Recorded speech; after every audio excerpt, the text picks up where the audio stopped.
Welcome to Sex Therapist Shoot the Shit, brought to you by the University of Pleasure. I am Dr. Tera Jansen, licensed psychologist and certified sex therapist. And I'm Laura Rademacher, licensed marriage and family therapist and certified sex therapist. Laura, I have no idea where to look, right? If I look at you on this, I think it looks like I'm looking into the distance. If I look at the camera, I look unwell. If I look like, I don't know where to look. I don't even know what to tell you. I agree. I feel like I was looking in the wrong place too, but we just gotta go forward. No one knows where to look in life, Tara. Yeah. We have to look inside ourselves. Well, with that, we'll be right back.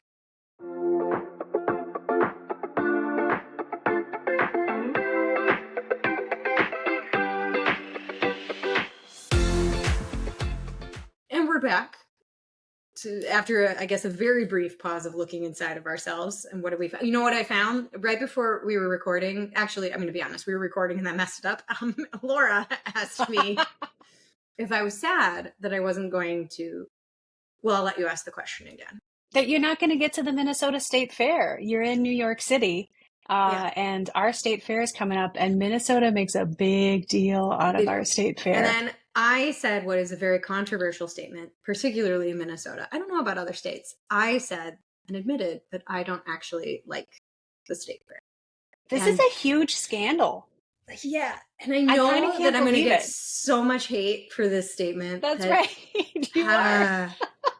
But I got to be true. You know, I looked inside of myself and I really want to be transparent with how I feel. Here's why.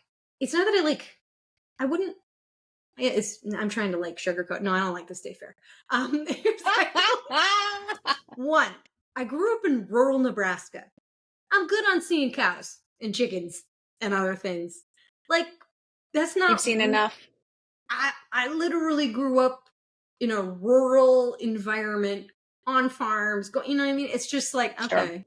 Now, don't get me wrong. I respect it. I respect the work. I respect the time that people put in and the care that people, you can see the deep level of care some people give their animals, right? But absolutely, it's not my entertainment for me. I have the worst stomach in the world, so can eat not really anything. No right? Fair food for you? Yeah, I can't really eat deep fried food. I'm lactose intolerant. Oh no. I've got a bunch of other intolerances. So it's mostly just being hot and sweaty near farm animals while watching other people enjoy things, which yeah, maybe that makes me sound I'm not trying to yuck anyone's state fair yum. I know that people really love it. By the way, I will say I do appreciate, I've seen some really good bands at the state fair. Yes. The very first time, oh my gosh, the very first time that friends dragged me to the Minnesota State Fair, because I grew up in Wisconsin, and I feel like I went to the state fair once or twice, and all I remember is flavored milk. They had big stands of any flavor milk. Yeah, I know. It was not even appealing then, even as a child. And cream puffs. I feel like the Wisconsin State Fair when I was a kid was big about cream puffs, which I remember when I said I was lactose intolerant? You're describing There's a lot of dairy involved in state fairs. Exactly. But my friends dragged me to the Minnesota State Fair, I don't know, many, many years ago. And I was like, what's the big deal? It's a state fair. And I had this magical dream day of adorable animals and eating delicious food. And then all of a sudden they were like, we're going to the show. It's Sharon Jones and the Dap Kings. Oh my gosh. And I had never heard of her. And I was like, phenomenal. Okay.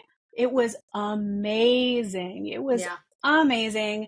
I got to watch the show wearing a pig ear hat, not real pig ears, just a paper pig ear hat. That's good. And I was sold. That's good to clarify. Yeah. I mean, look, there could be a real pig ear hat out there, but I don't want to wear it. Mm-hmm. So I'm just saying my love of novelty, and now they've got a lot of gluten-free things at the fair, so I can eat some stuff. Yeah. Sorry, it's not your thing. I'm trying to think what was the best concert I ever saw at the state fair? I think it was the Black Crowes with the Black Keys. That would be good. It was a good concert. That would have been really good. It was really good.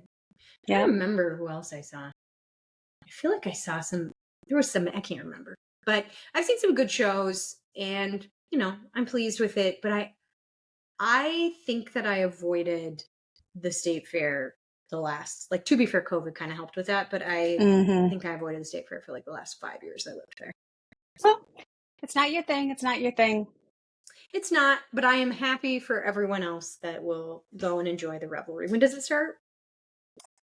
Oh no, I don't know. I feel like I'm doing an ad for the state fair now. August 22nd. Well, good news, you're maybe? not.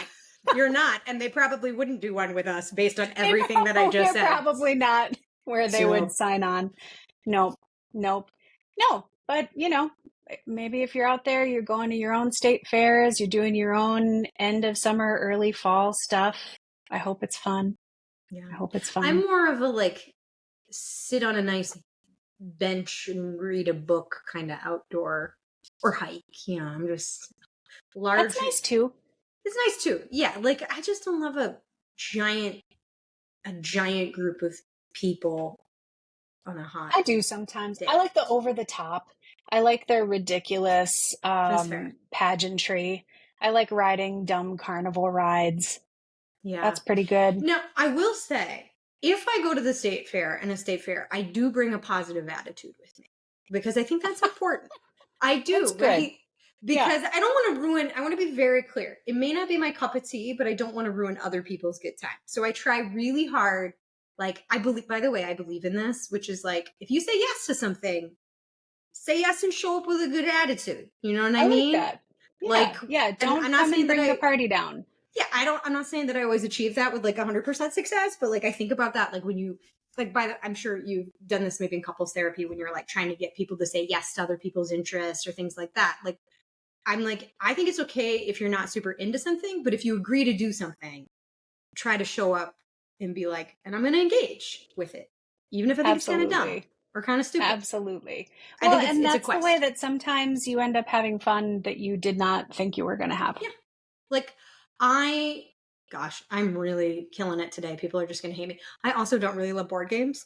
So what do you do for fun? You read on a bench? Read music, right? I like music a lot. Concerts, music, right? I like trivia. Like I like trivia. Oh, that's so hilarious. I hate trivia so much. I never know anything about anything. I always think I'm like a decently well-read person or like a person who pays attention in life, but oh gosh, I'm bad at trivia. Yeah, I'm not good at it. Like I'm not good at it at all. I like bowling. I'm terrible at it, right? I think what I don't like about board games, not all, but many, it can't have too many rules. Like I just don't want to. This sounds terrible, but like I don't want to like learn. Like sometimes the setup gets long. Yeah, like I like learning in the right context, right? Like sometimes I'm not in the mood to be like, let me sit down while we look at a 40-page instruction manual and like, especially some of these board games are like really complicated. And by the way, I know that people love them. Okay. I'm saying very unpopular things today. And total respect to you if you love them. I know I want to love them because it makes me so unpopular. It's bad for my social life that I don't love board games. It has only been a bad idea for me not to find a way to love board games. I think there's an art to introducing people to your favorite board game. And I'll say this, I consider myself board game flexible. Like I am not necessarily a board game person, but I can join in. That is absolutely how I know you're a sex therapist. I'm board game flexible. That's how I identify. Okay. Yeah. But I think there's an art to knowing a board game and liking a board game and introducing it to people so that you can kind of start playing while you're learning. And also maybe knowing what are the really important parts to put out there in the beginning and what are the parts that can wait until you encounter that type of or that place in the board game. Because when you're trying to like download all the rules at once in the very beginning, that does get exhausting. But I feel like if you have somebody who's good at walking you through it and kind of starting the game, it goes a lot easier. Yeah. In this, I've had lots of people that have been very, and my point was with a board game, if I'm going to play and I say I'll play, I will play. right? Like, I'll be a good sport. At least I think I am. Who knows? Other people's perceptions of it might be. But I will try very hard to be like, all right, if I say yes to this, I'm going to come in, I'm going to learn the rules, I'm going to be an enthusiastic player. I'm not going to be like, I'm not going to bring in like my worst 15-year-old self and be kind of like eye rolly about, you know what I'm talking about? Like, I do. Because I have done that lately. I've been like less patient as a person. This is the time that we, in every show, bring up perimenopause. I've been just less patient. By the way, we should just skip this sex therapist shoot the shit and just call the podcast perimenopause. Perimenopause all the time, and we hate it.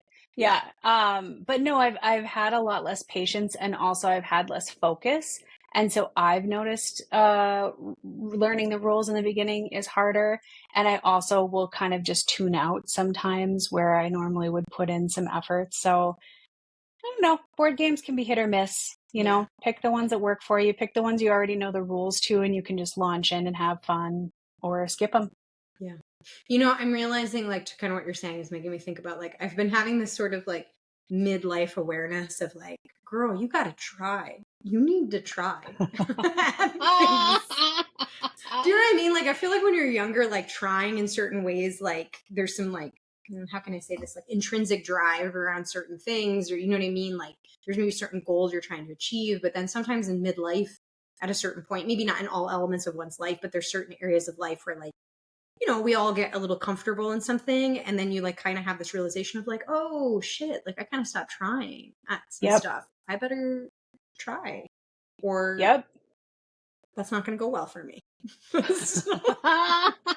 Or you can just give up entirely and stop caring and let it all burn. There's that too, right? Like, to be fair, you're right. I think you got to figure out what do you want to be trying at. Yes. And if it's something you want to be like, if it's something that you want to go differently, or you want to feel a little different, or maybe even just continue to go well, you're going to have to like dig a little deeper into the try bucket. And then to your point, learning how to just give less shits about things that really don't matter. That part I have a very hard time with. Well, which I feel like is all right, people. I mean, yeah, I agree. What was that really famous, like the subtle art of not giving a fuck, right? Yeah. That book was very popular for a reason. I think that's it. And there's things that we just have to cut some things out. We just can't care about everything. So to some degree, we got to figure out what we care about and focus in on that and let some of the rest go. And then just occasionally have bouts at like midnight or 1 a.m. where we feel horribly guilty about all the things that we let go. I don't know. Does that happen to you? Yeah. Or am I just talking about me right now? No, I think that I'm going to re-say the new title is Perimenopause / Your Midlife Crisis. I love it. I love it. Let's handle all of that. I love that. We did have a topic today, like we did. I know it wasn't this at all. No, but that's why I shoot the shit. It doesn't matter. That's right. Who knows where we're going to go? Who knows? I didn't expect to talk about the state fair. You wanted to talk about AI. AI and porn, AI and how it's changing sex, technology in general. Wanting to talk about it and feeling compelled to talk about it are two different things. I think I feel compelled to talk about it. Probably. All right. I say that only because like I feel like everyone's been talking about it so much, right? So there's a part of me that feels like resistance to being like, AI. People are so sick of hearing about AI, right? But there is a part of me that's like, oh, I'm having and so I was just honestly like curious about some of your perspectives as well. Like it's coming up so much in sessions with people around. And this is I don't different know for us because I haven't had it come up much. I really haven't. I've had other stuff come up like I feel like what has come up for me more is like the cloud, right? Like people not understanding that things they're doing on their personal phone are uploading to a cloud that might have a shared family plan or might broadcast to other devices in their home. And so maybe they're having an affair, or maybe they're, I don't know, thinking that they're watching or doing something private, and suddenly it is available to other people. That is its own conversation, right? Like technology and privacy, right? Like this concept that passwords equal, not to be like catastrophic here, but like the concept that passwords equal privacy is like, Yep. Like you have to be pretty vigilant if you, especially if you have like shared stuff. Like I don't know about, I think you do as well. Like I've done and do a fair amount of like work in like areas of infidelity.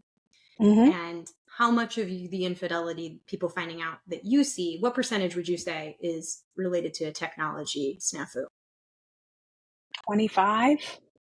Oh my God, I'd say like 25 in terms of someone finding out, like a partner finding out that their partner's cheating. I'd say like Yeah, maybe 75, it's a low 80. estimate. 70, I'd say like 80? 80, like 80%. And Wow. like, I feel like nearly most of the sort of scenarios in which someone's coming in and saying like usually if it's a couple or an individual being like, there's like a breach of trust that's happened or infidelity or cheating or how it's being labeled in the context of the relationship.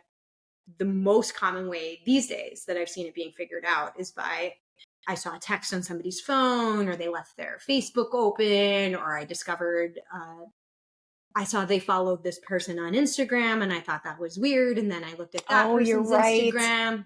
I I wasn't even thinking about that, like monitoring who people are following on social media, but yeah, that is a big one.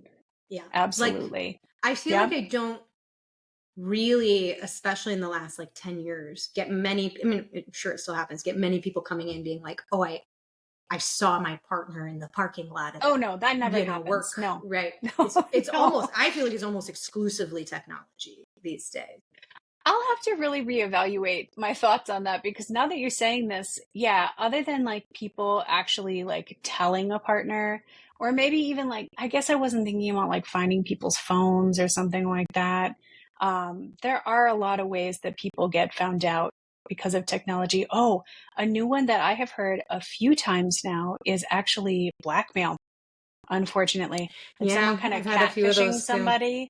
Yep. And then being like, I'm going to send all the texts that you sent me and all the whatever sexy things we were doing. And you're what you're talking about, like, and then someone's like then feels forced to tell their partner before that can happen, or like the Hmm. blackmailer actually does send, because I've seen both. I've seen both. Yep. Okay. Yeah. Hmm. Hmm. Yeah, that's, Yeah. by the way, this is a good little public service announcement. I'll let you do it. What would you like? And I'll add in too, but like, what would you like to say Watch about yourself.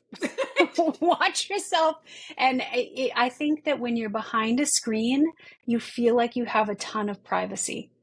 When it's just you and your phone and you're texting with somebody or you're talking with somebody, you feel like you have a ton of privacy and you don't always. And remember that people are not always who they say they are on the other end. And in some ways, I hate to say that, not that I think that infidelity is great, right? But I hate to say that because I want people to be able to ethically go out and find the partners they want to find and have the sexual experiences that they want to have. I think that's really important. And I think the internet has been an incredible connective tool for that. And I don't want to drum up all this fear about like people aren't who they say they are, but also sometimes people are not who they say they are. And so you really need to be putting your thinking hat on and not just your trying to have an orgasm hat on. Well, and the other thing we know from research that we do not talk about and should talk about in sex education more. We'll do it every episode, y'all. We'll always talk about sex education. That's right. And we should do more of it. Is we know from research that sexual decision making is impacted by arousal, and that decision Yes. making in general is impacted by arousal. Like it literally changes the way that people might think, and people might be more, not everyone, but some people might be more likely to take a certain risk once they're aroused, right, than they are when not aroused. And we don't really talk about that. We don't like really help people understand that there's like changes that happen to sort of some of our decision making capacity. And that's not to say you're not responsible for your actions. By the way, underline, I'm not saying that, but I Mm-hmm. am saying like sometimes we don't do a great job helping people understand like how to be aware of, like, as human beings we have our strengths and then we have our weaknesses, and I don't think we always do a great job helping ourselves, like with helping people understand like what are normal kind of cognitive weaknesses that we have, and being aware of those really help you manage them more Absolutely. more effectively. And arousal is something that can really impact decision making in a very real Yeah. way, yeah, to So if different you're out degrees. there hearing this and going, oh, is that why in the middle of something when I was really turned on, I said, let's do this thing that I said before I didn't want to do, or I just did it, or I didn't take the precautions that I thought I was going to take. I brought a condom and I didn't use it.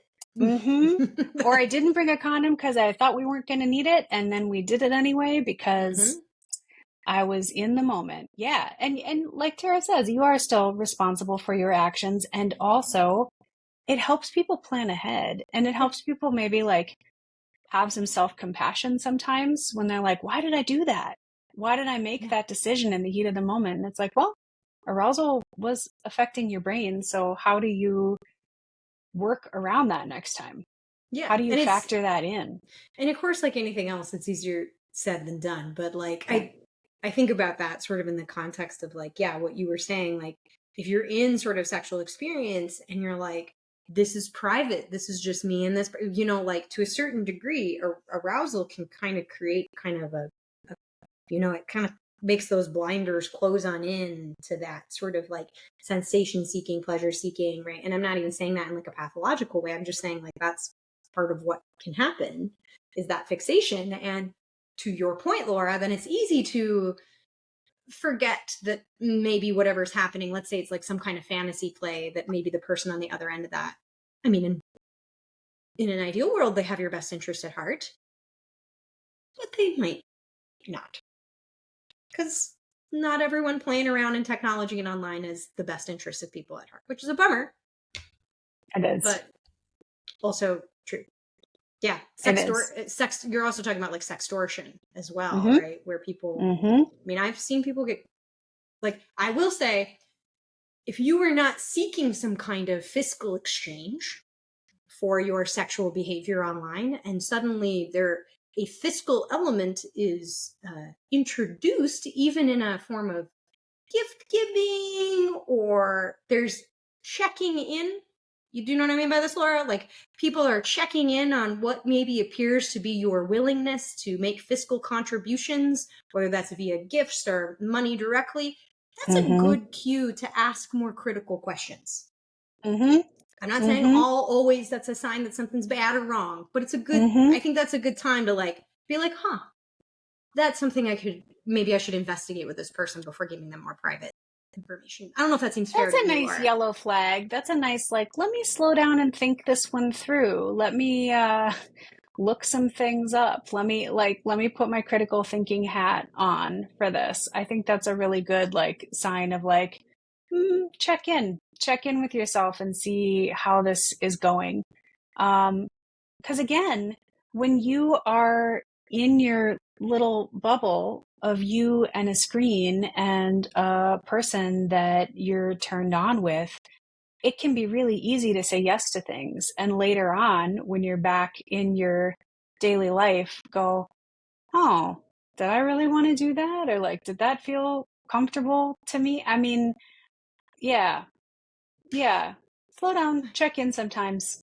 Yeah, and I think slowing down is always hard, to your point, sometimes when you're really excited about something, but that arousal and you know, like I said, like there might be some things, you know, I do want to be very clear. Like there's might sometimes be like financial exchanges that are really well known or really well organized, or maybe seem part of the play, like a findom, right? Like sort of, you know, that might be part of like a kink play. I'm not talking about that. I'm talking about that's not a part of whatever's happening and been sort of pre-arranged to be happening. But people are fishing, I guess, or fishing for a lot of private information. That it's a bit of a yellow. I like that, Laura. It's a yellow flag. It's a bit of yellow flag. Do we want to take a break and then come back and talk about sex robots? I think that I definitely want to come back and talk about sex robots. Let's do it. Okay. And we're back. Sex robots. I just said that. I mean, I don't know a ton about sex robots. Jeremiah by the way, Jeremiah and I on the University of Pleasure always do like Jeremiah Sex Tech Corner. And like we did do an episode specifically on like where we looked at like the kind of newer sex robots that are coming out. So like, I mean, well, now it was like, I think like 2 years ago that we did that episode. We should do it again because I suspect with AI, the technology is like massively increased. But even then, right, like, and I think it was one of the sex therapy conferences, sex research really conferences that I went to this year. was in April. Did a bunch on AI and sexual robotics, and it's moving. It's moving fast. Odds, I mean. So what do you mean by sex robots? Well, it really depends, right? Like, it depends. Like, so there's obviously, like, I think the most classic sense of what people think of tend to be like the, like, I guess what used to be like sex dolls, but now like sex. Those are getting very sophisticated. Like, they have some that can lubricate. Wow. Yeah. They can take on a voice. You can give them a recording, which is a little concerning about consent. You can give them a recording of a voice of someone you like or sure. enjoy. Okay. All right. That voice. You can program they learn your likes, they learn your dislikes, right? Like, so it's, it's AI, right? It starts to become intuitive and it learns more of that. And they're really marketed as like a companion in certain ways, and like someone that will kind of meet all your sexual wants and all your sexual needs. And it's an interesting sort of ethical dialogue, because there's all sorts of parts of it like that are like, wow, that might be really helpful for somebody, in a certain set of contexts. And then there's other stuff when we start thinking about consent and practicing there's a difference between a robot that might do anything you want it to do and learn all of your dislikes, and applying that same thinking. Yeah, the partners won't be like that necessarily. To another human, right? Yeah. Which obviously, like, in an ideal world, you would want people to, take expectation here with robot and alter and shift expectation with human. But to be fair, by the way, this is not an anti-porn rant, but we have seen that sometimes if people are consuming a lot of pornography, some expectations might be shifted a little bit, right? Like, depending on the person. Yeah, especially when we're not having a whole lot of conversations about adjusting your expectations, right? When we're not having a conversation about, if you have a sex robot, reminder, that's different than a human partner, right? Like, you're going to have to just adjust your expectations, because I think once people have that conversation or hear that conversation about porn, they're often much more able to go, oh, yeah, I probably was kind of living in a fantasy a little bit. Let me think about, let me just adjust my expectations. Yeah, exactly. Exactly. Yeah, I have found people, to your point, very able to often be able to be like, yeah, like, because a lot of times people like know it, but they're not really practicing it. Do you know what I mean? Yeah. Like, you say it and it's clear that it's like there's a intellectual cognitive awareness, but they're not really like integrating that yet. Right. And, sorry, I just cut you off, but yes, I agree with you. I don't think you cut me off. Yeah.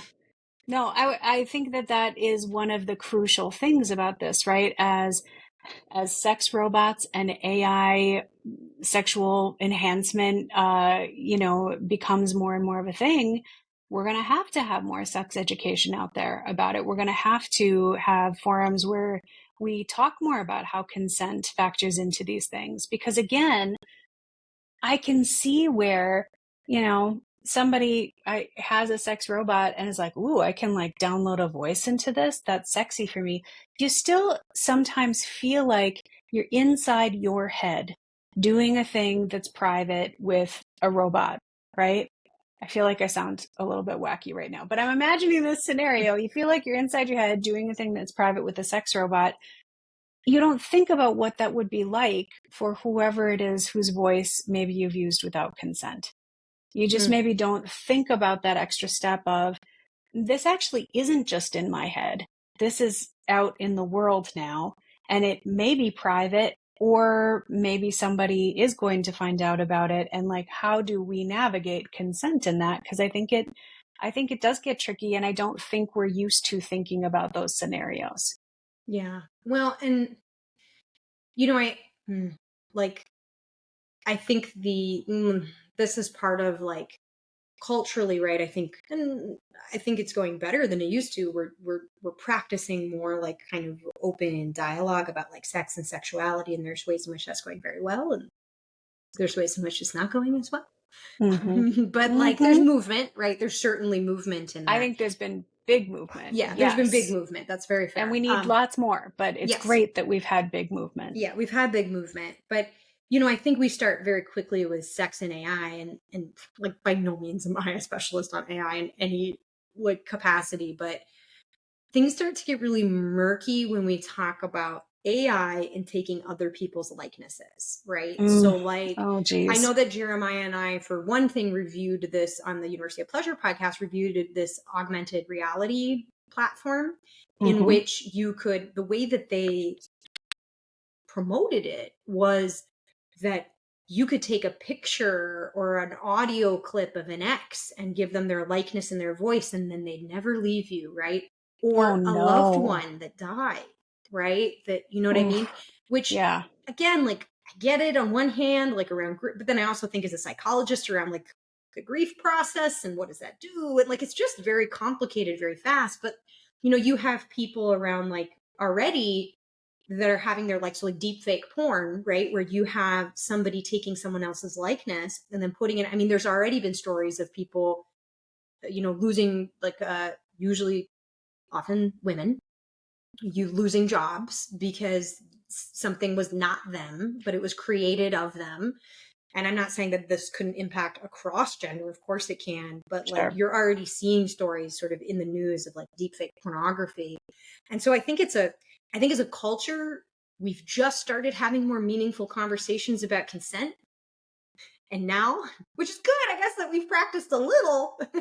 A little bit. Yeah. A little, because to me, this shit's big league around like people's likeness and consent. And it's like, well, it's my private time. It's what I'm doing in private. And it's a robot. It's not you, but it's my likeness. And like, absolutely. I hope you have the answers. I don't. But I know why that would make people feel very uncomfortable. And also, like, again, like, there's now, I can't remember her name. Somebody, she's like I don't know if she's like a politician or something. I don't remember. There was some story about a woman who there was deep fake porn made of her and she like lost a position and then sued for it. And it was a whole thing. And it's like, also potential, like, you know, those things to your point about the cloud, like a lot of these AI platforms, you don't know who owns that information, right? So just because, let's say you're taking imagery of people you know, and you're not asking them and you're making pornographic imagery of them, who do you, Laura? Do you, Laura, read when you get a new app? Do you read? Oh, no. I always have that moment of, I should really read this and I'm probably signing something horrible. And then I'm like, I guess it's just the world we live in. And I click on it and I'm in. Yep. Yeah. I want an easier way to get a coupon. Yep. Yep. But, right? Like, and then, so most people don't read this. So we're putting all of that information out there, and you might be putting somebody else's using someone else's face. This is my opinion. It doesn't mean it's right, but I would argue that using someone else's face and likeness is putting their information out there. That's you choosing to put their information out there. And so for me, that is a consent dialogue. Now, other people might see it differently, and that's, you know, we could certainly have those debates, right? But you don't, to your point around like, you don't know what you're really, unless you are a person that's like, look, I read all the fine print on my AI platform that I'm using and created deepfake porn of. And if you did, great. If you did, you're the only person out there. I think that's atypical. I think most people are just like, yes. Yep. And then now it's out there, and we don't know how those companies will or won't use that data or distribute that data in any kind of meaningful way, which I'm sure would make a lot of people very uncomfortable. Yeah, when there can be real life negative consequences to this stuff that you might not have even created for yourself or about yourself. I think it's almost like slander, right? Like we have legalities around things like libel and slander, because it's understood that if you just make up random stuff about people that other people believe, you can cause real damage to their livelihood, to their reputation, to whoever. And not that, and again, let's stop and slow down. I don't want porn to cause damage to people's reputation. I don't want that to happen to porn stars. I don't want that to happen to people whose video that they made with a partner got leaked. Like, I wish we could get to the point where people producing erotic content does not create these difficult consequences sometimes in their lives. But on top of that, if that is where we are at, and also if people just don't want their face attached on porn, if that feels like a personal violation to them, yeah, I think that you're entering the realm of like, you're getting outside of what's in your head. And I feel like technology is trying desperately to help people make their fantasies a reality. And sometimes that has been great for people. And sometimes maybe the fantasy needs to stay in your head. Um, I mean, sometimes maybe this is not the most ethical way to explore what you think is hot. I think it's really worth thinking about. Yeah, and I think that there's also sorts of interesting dialogues and debates that are going to continue to happen. And by no means am I like, I'm decided on how I feel about AI and sex. I mean, it's such a Sure. complicated dialogue, but like to your point, I think, see if I can articulate it, like where if your pleasure is now starting to step on someone else's comfort and someone else's sense of well-being, like I think regardless whether that's AI, whether that's in real time IRL sexual interactions in a grocery store, right? Like right. I think that if your pleasure is starting to usurp someone else's well-being and comfort levels, that's always, I think, when it's useful to at the very least step back and like take sort of a critical inventory of that. And like, is that a sustainable behavior? Is that going to take you where you want it to? Is that going to cause harm in ways that might also come back and negatively impact you? Right. Like, Yep. I think that there's a lot of people that, I mean, it's not like when we say deep fake porn that a lot of people are like, it's often not in a super positive context that it's being talked about in the media.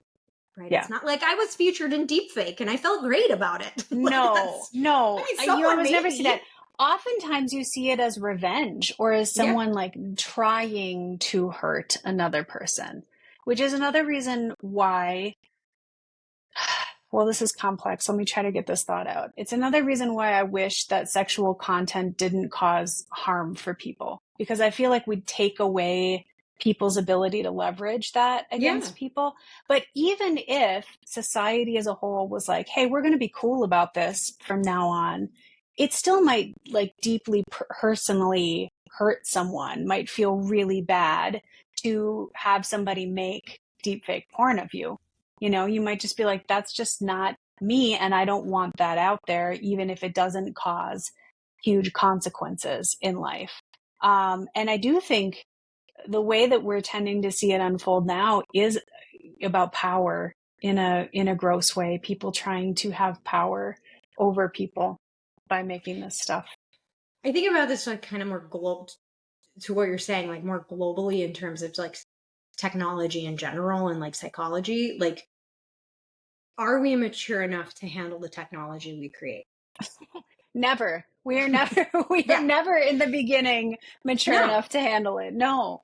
Because the human mind has only evolved so much. Our cortex, right? The part of that like critical thinking has only evolved so much, and technology has evolved so much faster. And there's lots of much smarter people than me that have talked about that in very thoughtful ways, right? And like neuroscientists and evolutionary psychologists, but like we are creating and have created already this realm of sexual technology that the question is like, when you talk about that, I think about like, do we have a maturity? I think some people do. Collectively, though, do we have a maturity of a culture to be able to handle that, right? Like, so the point that you just made around like, we're still at a place where, hey, I could destroy your career if I could possibly destroy your career if I release a consensual sex video with you. Yep. Like, that's where we're still at. Yep. So, yeah. Yep. When we leap over here into AI and into like using other people's likenesses for things, I would be like, well, there's some growth that we would have ideally gotten to be able to handle that maybe more effectively. I don't know if I was understanding you correctly, but. No, absolutely. Absolutely. I'm thinking about, I am so mad at myself that I forgot who this was. There was a celebrity a while back where somebody either like snuck some nude photos of them, or I think actually like got into. Oh, was that the big iCloud leak? Was that Jennifer Lawrence, when it happened to Jennifer I Lawrence? think it might have been Jennifer Lawrence, and everyone was like, "Oh, Jennifer Lawrence, we have like these nude photos you were sending to a partner or whatever." And Jennifer Lawrence came out and was like, "And that's sexual assault. I Yeah. did not send those photos to you. They were not meant for you. Why do you even have these?" And I feel like there was it was almost like this turning point moment where the paparazzi were like, "Oh, like maybe it's not okay, even if you have access to something, to put it out there for everybody to see." And I just give her so much credit. Like, what a badass thing to do. Yeah, And I'm of pretty course, sure it was, I could be wrong, but I'm pretty sure it was Jennifer Lawrence. And it was, I agree with you. yeah, Because I and think, it felt like a shift. It felt like a cultural shift. And I remember at the time thinking like, why did I never fully grasp that before? Or why, like there was this feeling of like, yes, clearly this is sexual assault. Or, I'm not talking in a legal sense. I don't know if it would qualify in a legal sense, but like clearly this is not something that we should be doing. And we should be viewing it as an assault on someone's privacy to steal their images and then release them to the public. Right. But yeah. there was so much sexual shame before that I feel like most people either like played into it like, well, I'm a bad girl now, and so like whatever, I take nude photos, or people would like kind of like end up feeling so much shame about it that they'd almost say like, I'm sorry, or like do these like conciliatory gestures. And it's like, no, those were not the paparazzi's photos to begin with. Like your privacy should not be intruded on. And I just respect her so much for changing Yeah. the game on that. It was her, and it was 2014. That's when that big leak was. There was a number of people whose like stuff was like sort of taken, and but like I agree with you. I think it was like also like a shift in sort of like, yeah, that approach of being like, because I think I remember, and I'm gonna butcher it, but I remember like, I think initially they were trying to get her to apologize, and I think she maybe even did and then she was like, no, wait, no. Yep. Like, no, Yep. thank you. I will, which I agree with you. I was like, I remember reading the article and being like, yes, That's like, right. yes, like, Yep. because Yep. that, to your point, I think around all of this is like, yeah, in an ideal world, we would also live in a culture that if you had, that it wouldn't be crushing if someone was like, you have sex and now we know it. Right. Right. Exactly. And maybe people would try to keep your privacy for you. Like I really think about that a lot. I'm not actually really a celebrity gossip person. Like that's not Oh, I something that am. I usually love it. interests. I love it. Okay, well, what do you do That I like that. You when asked what things do I like? I like that too. That's a hobby. that's not the state fair, but celebrity gossip? I like That's a celebrity gossip. But I know that, occasionally there has been a story that has come out about a celebrity that sounded a little interesting to me. And I've decided to not look at it or not look for it because it also just felt intrusive. And I was like, you Mm-hmm. know what? Even if that happened, maybe I don't need to know. Maybe it's not my business. Or like, even if those photos are available, I don't need to look at them. Or Mm-hmm. I feel like to some degree, we can all choose what we're supporting on this and what we're not. And if we also choose to give people their privacy and not make a big deal out of Mm-hmm. it, we can start to shift that a little bit too. Yeah, and I think that that's very real. Like so much of that, it's not about sex, but like so much of that came up with like Kate Middleton's cancer sort of Oh diagnosis, yeah. right? Oh And gosh. I remember seeing the first story. And by the way, like I've certainly read my share of celebrity gossip, right? But like I usually have like sort of a like if I see a headline and I'm like, to your point, I'll be like, not always, but often will be like, yeah, I'm not gonna click on that. That seems more intrusive than I'm more of a like I like to hear people's fights on set kind of celebrity gossip. Does that make Yeah, sense? sure. You Like, want the drama and the conflict, but not the stuff that would actually be yeah, like like I'm more hurtful. of like, oh, like this is so old news, right? But I'm like, ooh, Charlize Theron and what's his name fought a lot on Mad Max, like that. Those are like more of the celebrity gossip things, or like I like to know more like who turned down what movie and why did they turn it down, or like who was the worst director to work for and why. Like that's usually more like Sure. my sort of bag. However, like to your point, like that what the Kate Middleton, right? Like And that was so much of the dialogue around. And then the problem is it's like, stop talking about Kate Middleton for more clicks. Now let's all talk about how we shouldn't be talking about. It's just like, right. Leave this woman alone, right? Right. Like, and so I don't disagree with you, right? Like, it was such an interesting rabbit hole to watch people go down, which was like, what is she doing? Where has she been? Let's all like make theories on it. And then it was like, now let's write 30,000 articles on how we shouldn't have been doing that, but not us, that other publication, but we're now writing another with ads. That's right. That's right. Yep. Yeah. It is like, we should, you know what? This is another, because we are coming near the end. Yeah. I think the psychology of celebrity and our engagement with like, whoa. I think that would be a good topic to talk about at some point. Let's do it. Because we get weird. We get weird with it. It's true. It's true. I to degrees. Well, I'll save this story. I'll save the story I was thinking of for that episode. But yes, it can get weird. And I think we just need to keep our eyes open and keep thinking about this as far as what AI is going to be able to do for us sexually. And, you know, what products might be available, what technologies might be available. It could be potentially really hot and really exciting for consensual people to consensually put their faces in some porn, or, you know, I mean, like, maybe there's going to be stuff that comes out with AI to where it's like, wow, in my long distance relationship, this is really great. Or in my not long distance relationship, but I just want to see this visually happen and everybody's on board. That could be super hot. But I think there's a lot to think about as far as where does this going, what you're creating, and do you have permission to use people's likenesses, and are you thinking it through, and is this really something that should be making it outside of your own head, or is this maybe a thing that should stay in your head?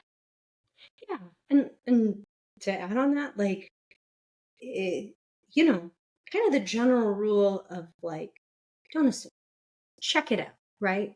So I will say, if perhaps you're listening and let's say you have a partner, or you are like, I've really enjoyed playing with these AI apps, right? Maybe asking your partner, how would you feel if I was grabbing your likeness or the likeness of people we know?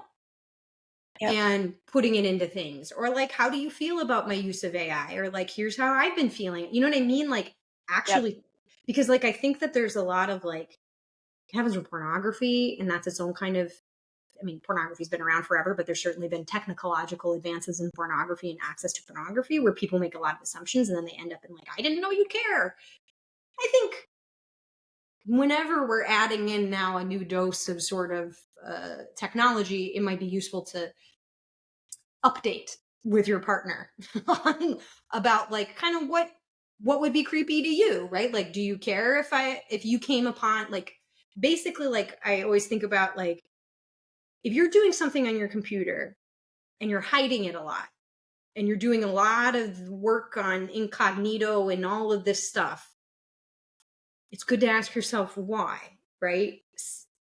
Fine if it's like, I don't want the people above, you know, like I don't know, the satellites. Sometimes you need privacy for things. Yeah, fine. Yeah. But if a lot of it is like, I get anxious when my partner grabs my phone, or I get anxious when my partner's on the computer that I was on, I do think it's a good sort of like cue to go, okay, what am I feeling anxious about and why? And have I talked to my partner about any of those things? Is there like, because often if you're feeling anxious about it, maybe there's a reason for it, maybe there's not, but I think it's often a good like cue and reflection point of like, is there anything in that anxiety that maybe would be helpful to like do a little investigation with my partner? Because a lot of times that anxiety can come out of like, I'm unsure if it would upset them or not. And rather than just hoping and crossing your fingers that it wouldn't, it might be helpful for all long term. And I can understand that maybe that's a stressful conversation to have, and I have empathy for that. But I think it might help you enjoy your personal sort of sexuality time even more if you kind of know that like, oh, actually my partner doesn't care. Let's say it's AI. Let's say I was like, I want to use your face on some porn. Do you want to watch it, or can I watch it by myself? Do you care? And your partner's like, no, I think that's great. Awesome. Now you know. Yep. Yeah, absolutely. And sometimes it's nice to know that they don't care. And sometimes it just builds that trust in a relationship. Even if you're checking in on something and your partner's like, I don't care. Why would you ask me about that? You're building trust because you're having conversations about it. And then your partner feels more reassured that there's not going to be something that just kind of like jumps up out of the blue and they're like, you never told me that. All this stuff can bring up a lot of feelings for people. And even if the conversation you have is uncomfortable, that doesn't mean that you had it the wrong way or that it was a bad conversation. Some of this stuff can be uncomfortable to talk about it, I mean, but it probably leads to better things than secretively hiding it away and hoping that you're never found out and have to have the conversation. Well, and it might also, to your point, I think it might be a series of conversations that you have, Yes, because sometimes where you absolutely. begin is not where you end, right? So, Absolutely. Yep. but we need to end now. Look at that segue. That was really good. We've come to the end. Oh, another fabulous conversation. I always love chatting with you. And hey, if you have loved our conversation, don't forget to hit like and subscribe. Do whatever you can, hit those buttons on whatever platform you're at. That really helps us out. Well, it's good to see you, Laura. It's always good to see you. I'll see you next time. Goodbye. Bye.